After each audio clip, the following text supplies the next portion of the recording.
Foreign implications of money printing. The United States became the world's reserve currency after World War II. This made America, this means America has a fiscal and monetary responsibility to the rest of the world. Due to war games, national security, and geostrategic objective, the USA has gone back on its duty. Money printing in China. China and the USA are a match made in heaven, okay? One is a consumption-based economy, that's the USA, and one is a manufacturing-based economy, okay? This arrangement was encouraged, it was allowed, okay? I call it a match made in heaven because it really is, okay? Because due to the removal of the gold standard and basically the loose and reckless and irresponsible printing of money and monetary policy, we live in this fiat currency. We're using like a fiat currency. It's actually it's very fraudulent. It's kind of like fake, you know. And they can increase the money supply at will, and it's kind of fake, okay? But China does the same thing, and I'm talking at like the highest level here. We're talking central banking cartels on both sides, okay? China has a central bank authority, and they have monetary policy, and so do we. When we allowed the China to enter the WTO, we basically formed a bond with them, okay? And I believe we were fighting the Soviets at the time, and we kind of wanted like we wanted to like make good. China was kind of it's like a game theory, war game stuff going on. You know, one country, you know, is fighting with another, and it's like it's like a balance of power kind of thing. So China was kind of fighting a little bit with the Soviets, and they were trying to establish themselves, their own sovereignty and everything. And we were against the Soviets, so we helped the Chinese. Okay, we helped mainland China, the Communist Party of China. I mean, the communist is in the name, and we're capitalists, and we're helping them. That doesn't make a lot of sense. Okay, but back to the point.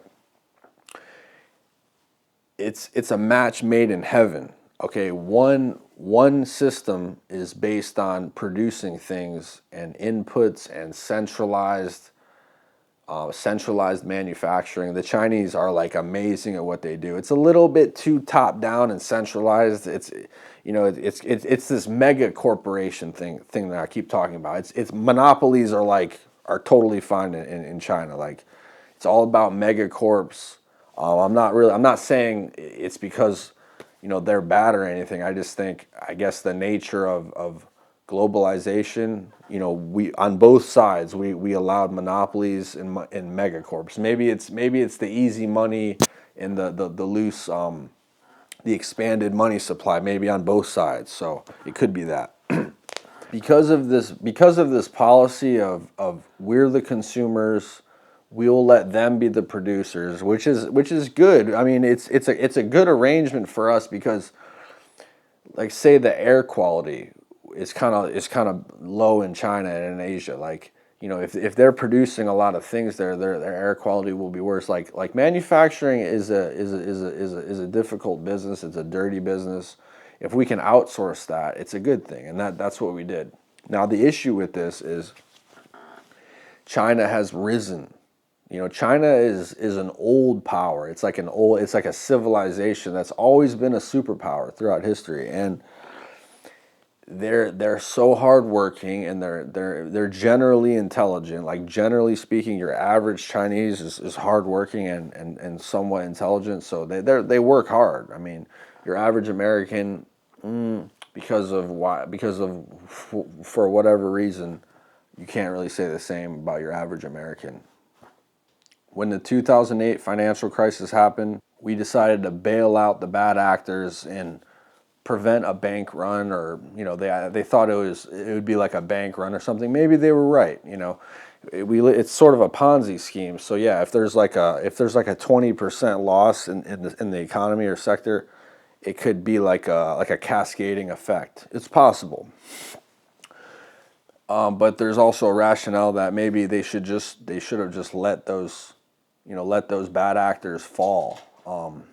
When we bailed out those companies during the 2008 financial crisis, the Americans had to foot the bill. The American people had to foot the bill. Okay, it was taxpayer money. This is like criminal beyond belief. It's like if you're an average Joe and you make a bad bet, you just lose your money. But if you're institutional, if you're special interest institutional money, and you make a bad bet or however it happened, you'll be bailed out, and that's what we did. That was our policy, and some say it was the wrong policy. Think about this, and this relates to China as well. I brought this up. When we print money, we debase the currency. It causes distortions, as I talked about earlier. If China manufactures all our stuff, and they're working and they're receiving U.S. dollars, okay, and we debase the currency, basically they'll work at the same output, 100% output, but they'll receive 60% value. They'll receive the same amount of dollars because the price is not going to go up to the manufacturers in the factory. So we basically are robbing them. We're stealing from them, and this is a failure in duty to be the reserve currency. Now, it could be some geostrategic thing. Maybe we're doing it for a reason, but I'm just laying the facts out. I'm just kind of this is a failure to fulfill the duty as the reserve currency. And China and other countries have taken a hostile stance to the U.S. because of this. Money printing and government programs. The Swiss financier Dr. Mark Faber explained this. This is where I got this from. He said, in the West, politicians will never be voted for if they say things like, we're going to cut your Social Security down, we're going to cut the benefits down, we're going to, let's say you've been working your whole life, you're a baby boomer, you're 60 or 68 or 65 or 68 or something, and now the government's saying there's not enough money for, I can't believe that too. It's like, how is there not enough money? It's totally irresponsible. It's corruption, dude. It's corruption. But they say there's not enough money. We spent too much money. We can't pay for Social Security. We're gonna have to cut your instead of receiving $1,200, you're gonna only receive $1,000 or $900. They'll never get elected, and people will freak out. Okay, so you know what they do? They print money. They just print the money, and this is what happens. You'll keep receiving $1,200. The Social Security check will keep coming. It'll be $1,200, okay? But they printed the money, and there will be inflation, and that inflation will be seen and felt later. And it actually might like kind of trickle down over time. It might increase over time in kind of a trickling effect, and it will just not be that noticeable. You really won't notice, and your average Joe is pretty illiterate, especially financially illiterate, and doesn't understand a simple concept like money printing. So this is how they rob you. This is how you're getting robbed. That instead of coming in the front door and telling you we need to take $200 a month from you or reduce your Social Security check, they're coming in the side door. They're coming in the side door when no one's even looking, and they're just inflating the money. And this is where we're at.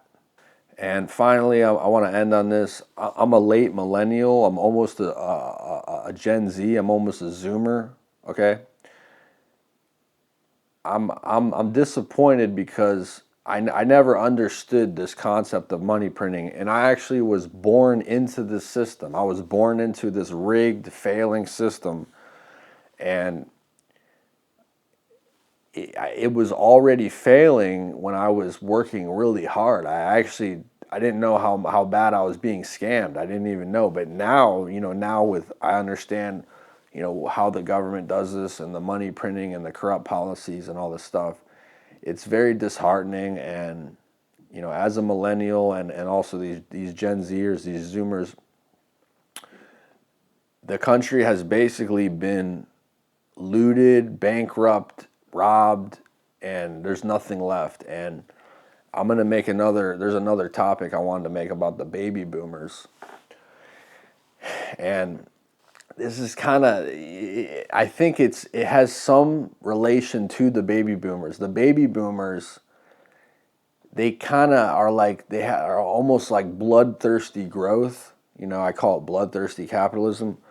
And there's no sustainability. And they don't really, the baby boomers don't really care about other people. They don't care about younger generations. It's kind of like a trend. Not all baby boomers, but it's like a trend. They just don't care. They don't care about other younger generations, and and it's clear in their policy. Like it's clear in their policy. There was no sustainable growth. There was no sustainability for the future. It was like explosive, bloodthirsty growth and bloodthirsty capitalism.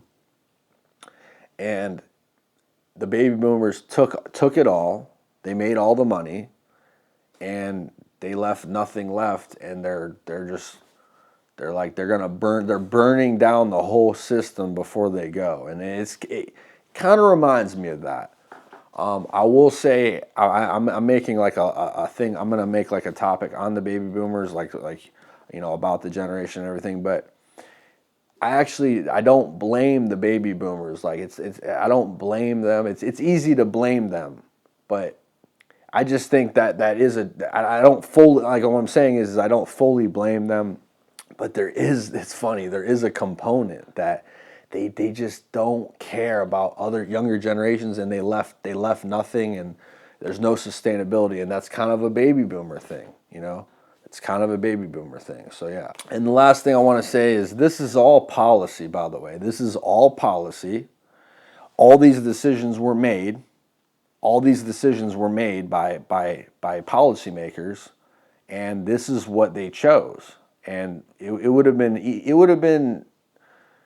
easy to see that this was like a bad idea. It would have been very easy to see, but I think maybe they didn't care, or maybe there's a grander strategy or something. But this, you know, because of the money printing and this kind of thing, you know, the younger generation's future prospects, it's pretty much done. It's game over, man. It's fucking game over.